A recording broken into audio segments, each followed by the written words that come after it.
Señores, continuamos aquí con el desarrollo de este su espacio Diario 16. Les recordamos a todos ustedes nuestra cuenta en YouTube. Miosotis Grullón es nuestra cuenta. Recuerden suscribirse. Miren, escuchen esto, pueblo dominicano.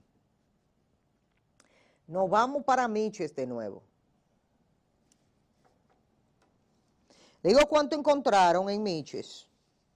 4.3 millones de dólares guardados. No chelito ahí guardado. 4.3 millones de dólares. En uno de los allanamientos realizados en una estación de combustible en Higüey, fueron decomisados 4.3 millones de dólares en efectivo, la mayoría de ellos en billetes de $100. Las autoridades se sorprendieron al encontrar tan elevada cantidad de dólares, lo que hace suponer que el mismo era para el pago de un cargamento de cocaína reciente. A los miembros de la Red Falcón se le ha decomisado una gran cantidad de dinero en efectivo, en pesos y en dólares. En el día de ayer, aquí en la capital, encontraron más de 50 millones de pesos en un almacén aquí en Gascue, en la avenida Independencia. Un almacén, tenían unos tramos ahí de hierro y ahí estaban en paquetes así normal, visibles, normal. Pues el narcotráfico produce demasiado dinero. Llega un momento en que no hay forma. Se metían a las bancas de apuestas y a los casinos y daban a entender que ellos se habían sacado para poder aparentar de que era lícito el dinero.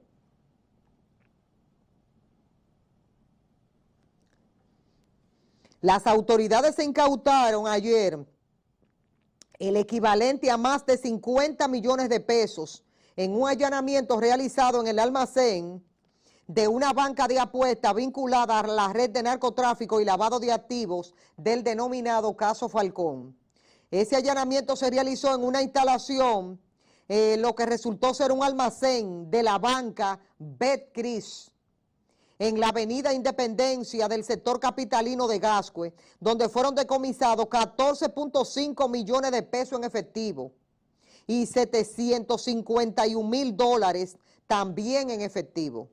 Las autoridades que investigan el caso sospechan que ese dinero sería entregado al sindicado como cabecilla de la Red Falcón, Eric Radiel Mosquea Polanco, quien todavía ayer permanecía prófugo para que pudiera tener movilidad mientras huye de las autoridades. El allanamiento se hizo el domingo en la tarde con la participación de la Dirección Nacional de Control de Drogas, el Ministerio Público y la Unidad de Enlaces Internacionales de la Dirección Nacional de Investigaciones, DNI.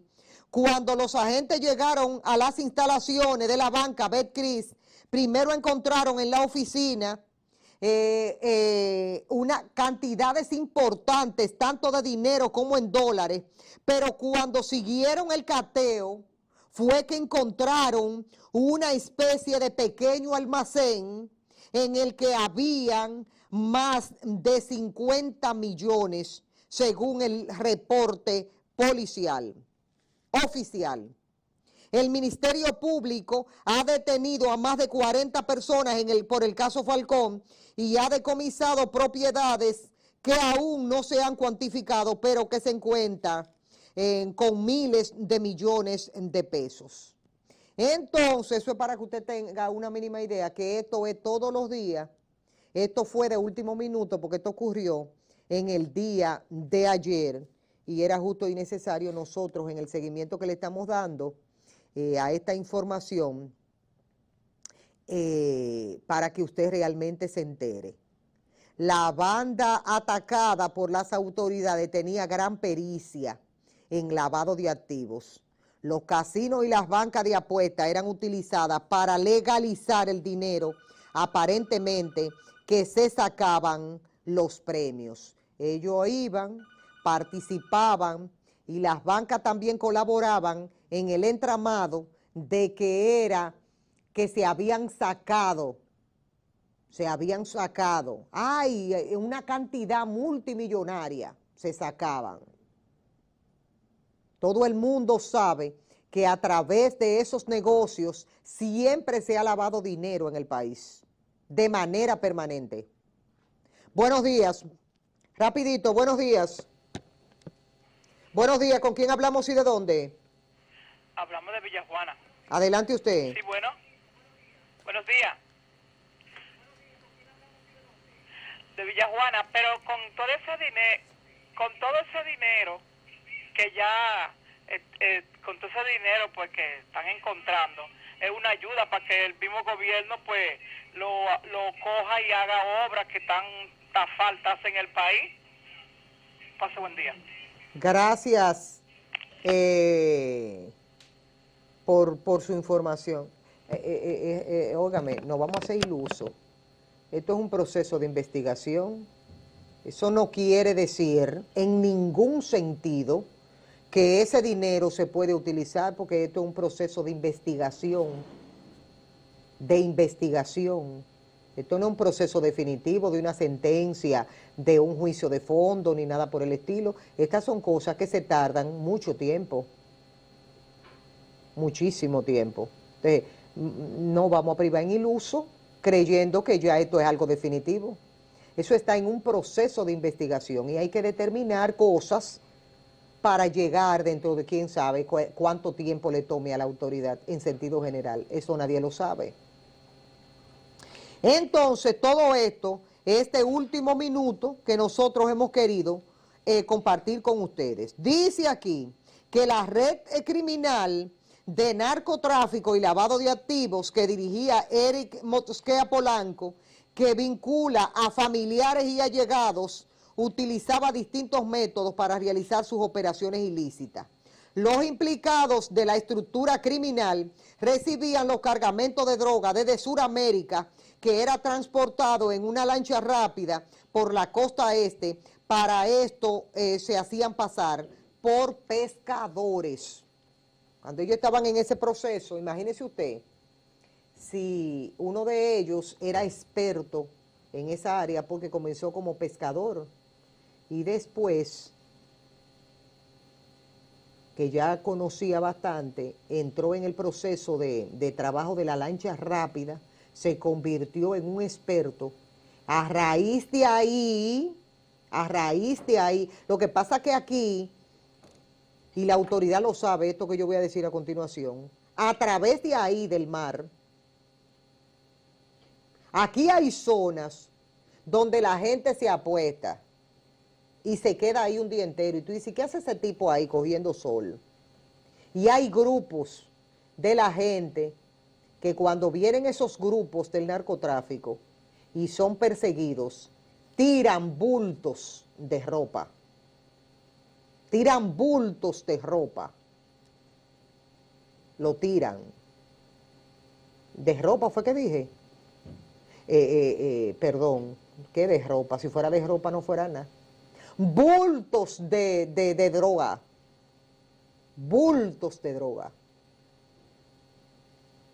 Y lo tiran para que no sean encontrados en el lancha cuando ya ellos se ven perdidos. Y tiran la droga. Esos grupos apostados ahí cogen la droga y la comercializan, se la llevan. Y muchos de ellos forman parte de la red que hace posible que entonces se la lleven. Se la lleven. Así es que funciona esto. Así es que funciona este panorama, para que usted tenga una mínima idea de cómo se da todo esto. Una mínima idea.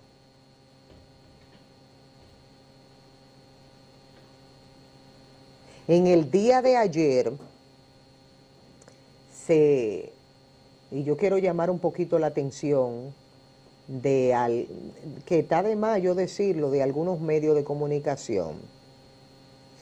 porque ustedes saben que cuando se dan estos procesos, se intervienen llamadas telefónicas. Los aparatos celulares son focos, es el foco de atención de cualquier investigación, porque usted sabe que todas las cosas se hacen a través de los aparatos celulares, las llamadas, los contactos. Entonces, ¿qué hace una autoridad cuando está investigando? Pone la atención en los aparatos celulares. Coge estos aparatos celulares y si hay alguna llamada a alguien en especial, lo investigan. Eso no quiere decir que usted forme parte de eso. Entonces aquí ayer se quiso comenzar en medios de comunicación a hablar de la figura de Héctor Acosta, el Torito. Y a mí me parece que hacer eso es un irrespeto, no porque sea el Torito, puede ser cualquiera, pero el hecho de que usted, una persona, le haya ofrecido un servicio de colocarle un chofer al Torito y que alguien se ofrezca, llama a suspicacia. Yo siempre le he dicho a mucha gente cercana a mí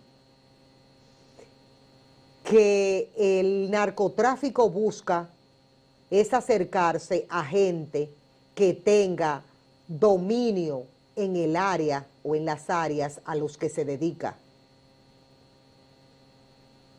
para poder manejar áreas.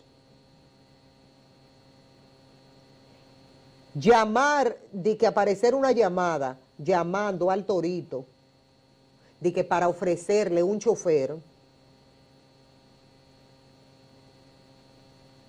dice mucho del alcance de esos negocios bajos. Y le digo a todo el que se dedica a todo este tipo de cosas, tenga mucho cuidado que lo dao, como dicen en los pueblos, lo dao hace daño. Ay, que te estoy ofreciendo un chofer. Ajá, explícame, yo no te lo estoy pidiendo. Yo te lo estoy pidiendo, no. ¿Y para qué tú me lo estás ofreciendo? Eso lo hacen porque se trata de legisladores de la República. Tú le pones un chofer a un legislador, cuando tú vienes a ver, para tener un acceso ahí de ese chofer, ya de un contacto directo con la persona. Encontraron vía telefónica esas llamadas porque la otra persona le está dando seguimiento al Ministerio Público y te conecta y te mencionan, y hay medios sensacionalistas que entonces te colocan y colocan la figura como que algo que está pasando y mira, y de verdad que te hacen pasar un muy mal momento. Un muy mal momento. Entonces, le pido a los medios de comunicación en ese sentido que tienen que dejar de lado el sensacionalismo, porque muchas veces se dañan reputaciones de gente que absolutamente nada tienen que ver con situaciones engorrosas como esa. Tienen que esperar que sea la misma autoridad quien vaya arrojando informaciones día tras día. Hay que ser sumamente cuidadoso en ese sentido. Quería decir eso porque era de vital importancia. Voy a cerrar compartiendo con ustedes algunas informaciones adicionales de lo que trae hoy las informaciones. Gobierno pone en marcha el plan de las becas, contempla alcanzar a unos 10,000 estudiantes. El COVID incrementa la vulnerabilidad y los activos de los bancos crecen un 17%. Y en Haití, que la situación de Haití es sumamente grave también, piden la renuncia de Henry Ariel Henry, el defensor del pueblo, hace petición contra el primer ministro. Todo esto forma parte de las informaciones de interés de lo que traen los diarios. Miren, paquete de 3 millones de pesos, de dólares, fueron decomisados en una estación de gasolina en Miches. paquetes de 3 millones de dólares. Respaldan investigación contra narcopolíticos vinculados al caso Falcón. Los médicos y las ARS logran el consenso con las tarifas. Lo lograron en el día de ayer los médicos, un consenso con las ARS, aprobaron todo lo relativo al aumento de las tarifas, el tema de los códigos, las glosas y las recetas médicas. Voy a ampliar un poquitito esto porque es de suma importancia. Yo le dije a ustedes cuando nosotros estuvimos aquí en el programa compartiendo con el con el presidente del Consejo de las Sociedades Médicas Especializadas, el doctor Justo Nicasio, que estuvo aquí compartiendo con nosotros, dice, se logró un consenso con las administradoras de riesgos de salud en el que aprobaron todo lo relativo al aumento de las tarifas, el tema de los códigos de las glosas y de las recetas médicas. Avanzamos bastante en la negociación, aprobamos un 20%. Recuerden que los médicos estaban pidiendo un 60%. Aprobaron un 20% de aumento en los tarifarios y un 60% de aumento a los internamientos, según dijo el presidente del Consejo de las Sociedades Especializadas, el doctor José Nicasio, Justo José Nicasio. Lograron este consenso luego de sostener una reunión en el día de ayer con el Ministerio de Trabajo, el Ministro de Trabajo, la Superintendencia de Salud y Riesgos Laborales, CISALRIL. ¿Qué pasa con eso? Que eso no nos beneficia a nosotros. Yo lo dije aquí al doctor cuando estaba compartiendo con nosotros. A nosotros no nos beneficia para nada eso. Eso nada más beneficia a los médicos. Cuando usted vaya, le digo por qué, porque ahí lograron ellos un 20%. Cuando usted vaya a atenderse donde su médico, va a tener que pagar la misma diferencia que usted ha pagado toda la vida, 1.500, 2.000 pesos. Y en una excepción a la regla, 1.000 pesos. Es decir, que usted tiene una tarjetita en su cartera, que es el seguro que usted tiene. El seguro, y usted cree que anda con algo grande. Usted tiene que pagarle una mensualidad a la ARS, y cuando usted vaya a atenderse con el médico, esa mensualidad que usted le paga a la ARS es gratis. Porque cuando usted vaya a atenderse donde el médico, si usted no tiene en su cartera 1.500 pesos, 2.000 pesos, para que la secretaria le diga la diferencia de seguro, mentira, no hay ninguna diferencia, usted lo está pagando completo. Porque las ARS nos dicen a nosotros que un 80% le corresponde a ellos y un 20% al usuario, al que tiene el seguro. Y es mentira. Usted paga un 80% y ellos pagan un 20%. Al menos cuando usted va a atenderse ante un especialista, la secretaria, para hablar con ese especialista, le dice, tiene que pagar 1.500 de diferencia y usted lo tiene que pagar completo. Si usted le paga doble, paga la ARS y le paga al médico también. Ahora el médico cuadró con un 20% para ellos, y cuando vayamos donde ellos, nos van a cobrar los mismos 1.500 pesos y los mismos 2.000 pesos. Por eso que nosotros siempre como pueblo, como nación, vamos a estar siempre con la arepa, porque ellos se entienden entre ellos, y a la hora de la hora nosotros seguimos siendo los sacrificados. No somos los que producimos el dinero, y lamentablemente se nos distribuye de muy mala manera. Vámonos al corte, regresamos de inmediato con nuestra entrevista de la mañana.